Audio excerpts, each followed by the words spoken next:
Thank you. Tough to follow, right? Beth Marlowe is here, Urban Coordinator with the Duval County Extension Office. And we love when Beth visits because we talk gardening. It doesn't have to be a pandemic for you to want to get out, roll up your sleeves, start digging around in the dirt, although I'm sure you did find that a lot of people discovered gardening last year, right? The growth in vegetable gardening in particular has been astronomical. It's great. It's great, but now here we are.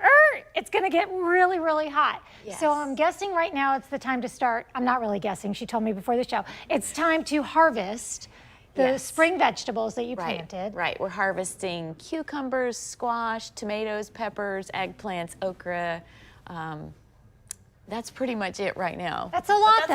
That's a lot, though. But now you're thinking, well, I want to be doing something productive. I don't want to just forget about my garden, even though it's very warm out. So tell us about what we're seeing here. I see some plastic sheeting, some seeds. What are some tips you've brought with you? So along about the end of June, it starts getting really too hot for a lot of our spring vegetables. They either get attacked by insects or they get diseases, so we pull them out.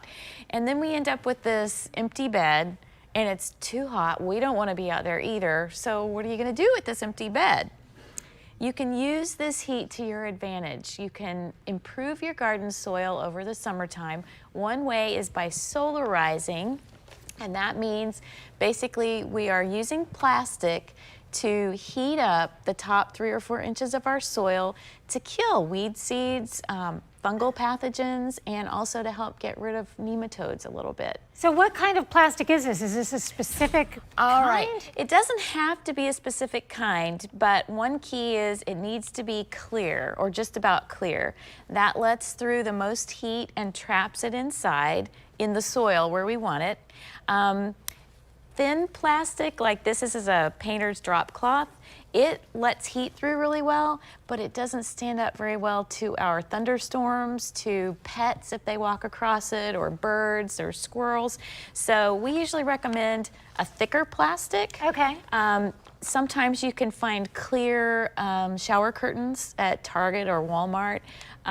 You can use greenhouse plastic if you have it, but the key is pretty thick and sturdy and clear. So then you just, basically if you have a raised bed, you can staple this to the outside of the wood pieces.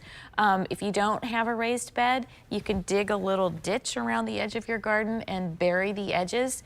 You just want to trap the heat in there because that's what's going to do the work of killing the bad stuff in your soil. Okay, okay. Leave that on there for about 6 weeks and your fall crops will be healthier and happier. That is a great tip. And I know you brought some seeds. We're unfortunately running low on time for that, but we do want to mention that Beth has agreed to come back weekly. There's a class on Monday that you can take either personally or via Zoom.